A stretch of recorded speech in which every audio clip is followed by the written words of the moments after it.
اچھا دیکھیں طلبہ و طالبات، ہم لوگوں نے پچھلے لیکچر میں یہاں تک ہم پہنچ چکے تھے کہانی کے اندر کہ حاتم طائی اور بادشاہ جو ہے وہ دونوں جو ہیں ایک دوسرے کے سامنے پہنچ چکے ہیں، اور حاتم طائی جو ہے یعنی اس نے اپنے آپ کو پیش کر دیا، اور بادشاہ بھی اس بات کا فیصلہ کرنے والا ہے کہ حاتم طائی کو سزا دے گا،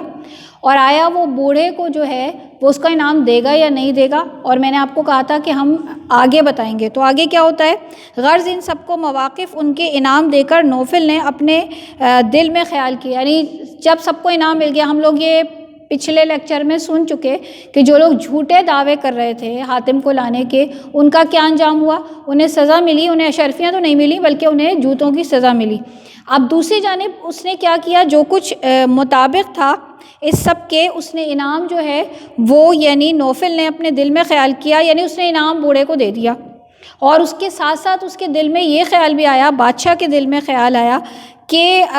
حاتم سے شخص سے ایک عالم کو جس سے یعنی فیض پہنچتا ہے، یعنی ایک ایسا شخص ہے حاتم طائی جس سے ایک دنیا جو ہے وہ فائدہ حاصل کرتی ہے، اور محتاجوں کی خاطر اس نے اپنی جان بھی جو ہے دریغ نہیں کرتا، یعنی اپنی جان کو بھی نہیں بچاتا، اسے بھی کسی خاطر میں نہیں لاتا، خدا کی راہ میں سر تاپا حاضر ہے، یعنی اللہ کی راہ میں وہ اپنے یعنی سر سے لے کے پاؤں تک ہر طرح جو ہے وہ اللہ کی راہ میں یعنی لوگوں کی مدد کر رہا ہے۔ دشمنی رکھنی اور اس کا مدعی ہونا مرد آدمیت اور جوان مردی سے بعید ہے، یعنی اگر میں ایسے آدمی سے دشمنی کر رہا ہوں اور ایسے آدمی سے جو ہے یعنی میں اس کے یعنی مخالف ہو رہا ہوں، تو یہ پھر ایک طرف تو وہ انسانیت کی یہ بات مخالف جاتی ہے، اور دوسرے نمبر پہ جو بہادری کی بات کی جائے تو یہ بہادری کے بھی یہ بات جو ہے وہ خلاف جاتی ہے۔ وہ نے حاتم کا ہاتھ بڑی دوستی اور گرم جوشی سے پکڑ لیا، یعنی اس نے فوراً ہی بادشاہ نے کیا کیا کہ حاتم کا جو ہاتھ تھا وہ فوراً گرم جوشی سے پکڑا اور کہا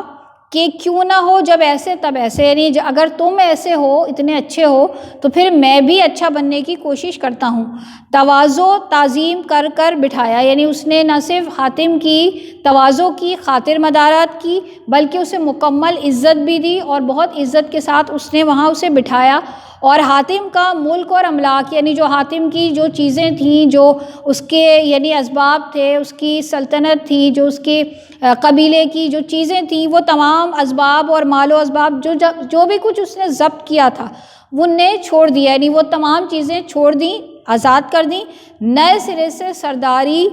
قبیلہ طے کی اسے دی، یعنی نئے سرے سے اسے قبیلہ طے کا سردار بنا دیا، اور اس بوڑھے کو 500 اشرفیاں اپنے خزانے سے دلوائیں، یعنی بوڑھے کو 500 اشرفیاں اپنے خزانے سے دلوائیں، اور وہ جو بوڑھا تھا ظاہر جب اشرفیاں پائی تو وہ دعا دیتا ہوا چلا گیا۔ جب یہ اب دیکھیں کہانی حاتم طائی کی یہاں ختم ہو گئی، اور یہ کہانی کون سن رہا تھا؟ یہ کہانی سن رہا تھا فارس کا شہزادہ، جو کہ اپنی کہانی پیش کر رہا ہے درویشوں کے آگے۔ اب وہ کیا کہتا ہے کہ یہ کہانی سننے کے بعد جی میں غیرت آئی، یعنی جب میں نے حاتم طائی کی کہانی سنی تو مجھے بھی جو ہے وہ تھوڑی سی یعنی میری بھی جو غیرت ہے، میری بھی جو عزت ہے وہ جاگی، اور یہ خیال گزرا کہ حاتم اپنی قوم کا فقط رئیس تھا، یعنی اگر حاتم کی بات کی جائے تو وہ صرف اپنی قوم کا کیا تھا؟ صرف ایک سردار تھا، ایک امیر آدمی تھا، جن نے ایک سخاوت کے باعث یہ نام پیدا کیا، یعنی جس نے ایک یعنی سخی ہونے کی وجہ سے، کشادہ دلا کی وجہ سے ایک نام پیدا کیا، نام حاصل کیا، آج تک مشہور ہے۔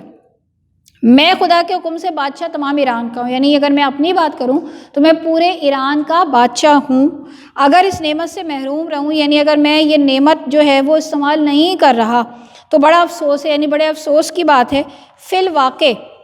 دنیا میں کوئی کام بڑا داد و دہشت نہیں، یعنی اگر میں کسی بات پر بات کروں کہ کون سا کام قابل تعریف ہے تو کوئی کام بھی اس سے زیادہ بڑا نہیں ہوتا کہ آدمی جو کچھ دنیا میں دیتا ہے اس کا عوض عاقبت میں پاتا ہے، یعنی جو انسان، اگر سب سے بڑا کام یہ ہے انسان کا دنیا میں کہ وہ جو کچھ مدد کرے دوسرے لوگوں کی، اس کا اسے آخرت میں جو ہے سب سے زیادہ یعنی ملے گا، ثواب ملے گا۔ اگر کوئی ایک دانہ بوتا ہے تو اس سے کتنا کچھ پیدا کرتا ہے، یعنی اگر اسے ایک دانہ بھی کسی چیز کا بوتا ہے تو اسے کتنا کچھ حاصل کرتا ہے۔ یہ بات دل میں ٹھہرا کر میر عمارت کو بلوا کر حکم دیا، یعنی جب میں نے یہ بات اپنے دل میں ارادہ کر لی کہ میں بھی اب اس پر عمل کروں گا اور میں بھی کوئی بڑا کام کروں گا، تو میں نے کیا کیا، جو میر عمارت تھا، انجینئر کہہ لیجئے، ایک یعنی جس کو ہم کہتے ہیں نا آج کل کے زمانے میں کہ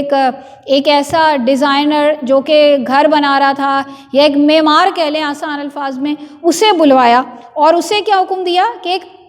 عالیشان مکان بنایا جائے، ایک ایسا گھر بنایا جائے جو بڑا عالیشان ہو اور جس کی 40 دروازے ہوں، اور دروازے کیسے ہونے چاہیے، بلند ہوں اور بہت کشادہ، یعنی بہت بڑے ہوں، اور باہر شہر کے، یعنی وہ عمارت کہاں بنوائی جائے گی، شہر کے باہر۔ تھوڑے عرصے کے بعد جیسی عمارت بننی چاہیے ویسی بن کر جو ہے وہ وسیع، جیسا دل چاہتا تھا بن کر تیار ہوئی، یعنی وہ بن کر تیار ہو گئی۔ اور اس مکان میں ہر روز، اب جو مکان بنا تھا وہ کس یعنی مقصد کے لیے بنایا گیا تھا، ہر روز ہر وقت فجر سے شام تک، یعنی اس میں صبح سے لے کر، صبح کی نماز سے لے کر اور عصر کے وقت تک جو ہے محتاجوں اور بے کسوں کے تئیں روپے اشرفیاں دیتا، یعنی وہاں سے میرا یہ کام تھا کہ میں لوگوں کو اشرفیاں، روپے، پیسے، جس طرح کی بھی ان کو مدد کی ضرورت ہوتی، جو محتاج ہیں غریب میں، ان کو وہاں دیتا، اور جو کوئی جس چیز کا سوال کرتا اس سے مالا مال کرتا، تو اسے میں یعنی اسے وہ چیز جو ہے بہت زیادہ دے دیتا، اس کو بڑھا دیتا۔ اب یہاں دیکھیں کہ یہاں بادشاہ نے سبق حاصل کیا، اور سبق حاصل کرنے کے بعد اس نے خود ایک یعنی بڑا مکان بنوایا اور اس پر عمل درآمد شروع کیا۔ اب کہانی یہاں ختم نہیں ہوئی، کہانی ابھی اور آگے بڑھ رہی، کیونکہ ہم نے بات کی داستان کی، اور اس میں ایک کہانی کے بعد مزید کہانیاں جو نکلتی جاتی ہیں۔ اب بادشاہ کی بات ہوگی، فارس کے بادشاہ کی، کہ اس نے اس یعنی اس جو مدد کر رہا ہے غریبوں کی،